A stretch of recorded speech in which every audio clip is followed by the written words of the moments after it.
Welcome friends, एक नए video के साथ मैं प्रोफेसर सीपी भसीन आप सबका अभिवादन करता हूं।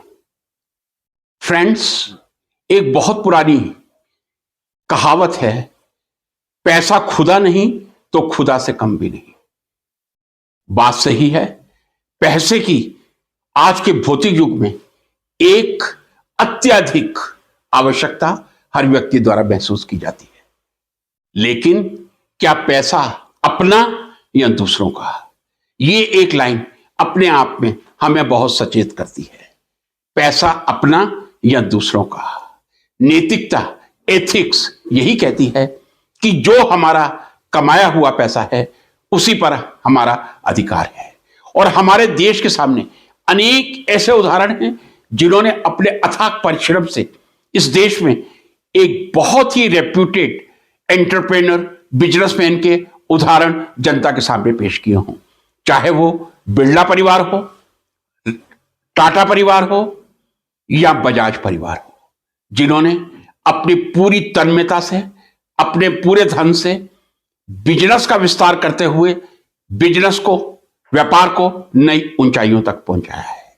लेकिन क्या लोगों के पैसों का गबन करके, क्या आयकर दाताओं के इनकम टैक्स पैसों का गबन करके बिजनेसमैन बनना, क्या ये सकारात्मक सोच है या ये एक डिस्टॉर्टेड नकारात्मक सोच का परिणाम है? सबसे पहले आज मैं इस वीडियो में उसकी चर्चा करना चाहूंगा जो आजकल सबसे ज्यादा चर्चा का विषय बना हुआ है।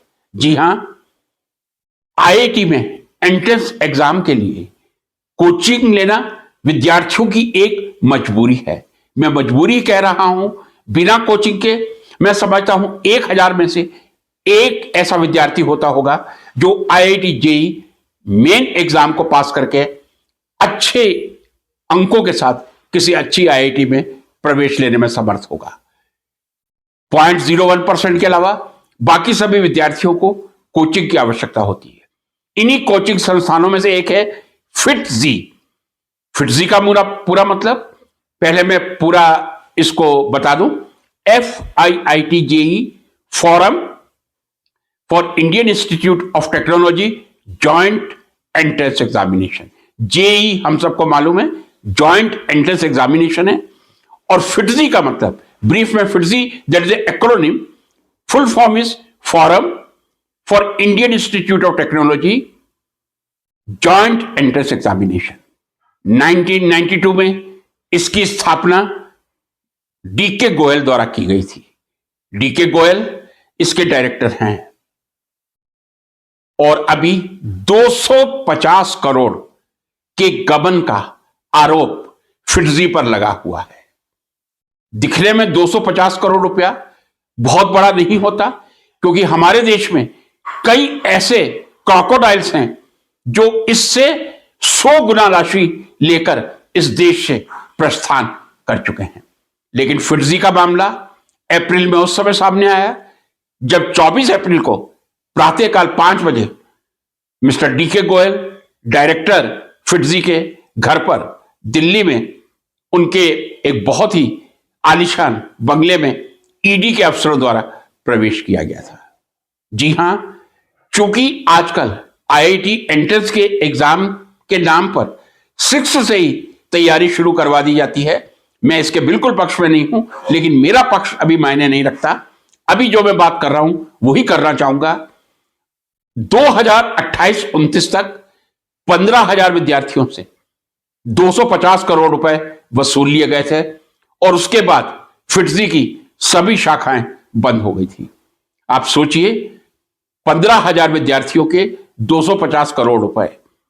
और कई ऐसे माता पिता होते हैं जो लोन लेकर, अधिकांश माता पिता ऐसे मिलेंगे जो लोन लेकर अपने बच्चे को एक कोचिंग दिलवाकर आईआईटी में प्रवेश करवाकर अपना और अपने बच्चे का सपना पूरा करना चाहते हैं। जब ईडी ने उनके घर पे छापा मारा था, कैश तो मैं मात्र ही कहूंगा 20 लाख रुपया मिला था, लेकिन जो ज्वेलरी मिली थी वो लगभग 4 करोड़ 90 लाख रुपए की थी।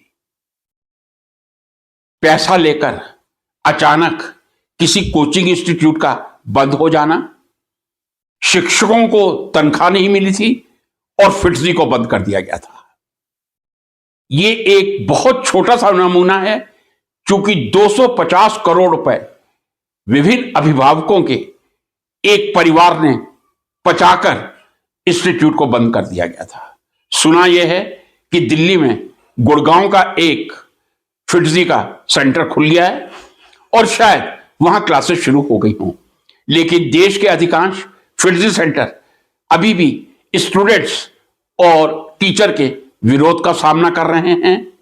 लेकिन क्या इस प्रकार की परंपरा, अनेक ऐसे उदाहरण हैं। मैं दूसरा वीडियो पेश करूंगा आपके सामने कि हमारे देश में कितनी ऐसी महान हस्तियां हैं जो हमारे देश के मजदूरों का, हमारे देश के करदाताओं का पैसा इकट्ठा करते हैं, बैंक से लोन लेते हैं, प्राइवेट से नहीं सरकारी बैंकों से लोन लेकर विदेश में प्रस्थान कर जाते हैं। लेकिन फिटजी का ये शिक्षा जगत पर जो कलंक लगा एक कारनामा है, उसकी समूचे समाज को, समूचे शिक्षक वर्ग को हृदय से भर्त्सना करनी चाहिए, निंदा करनी चाहिए। 250 करोड़ रुपए लेकर कोचिंग संस्थान का बंद होना, ये एक बहुत बड़ा विश्वासघात इस देश की गरीब जनता के साथ है।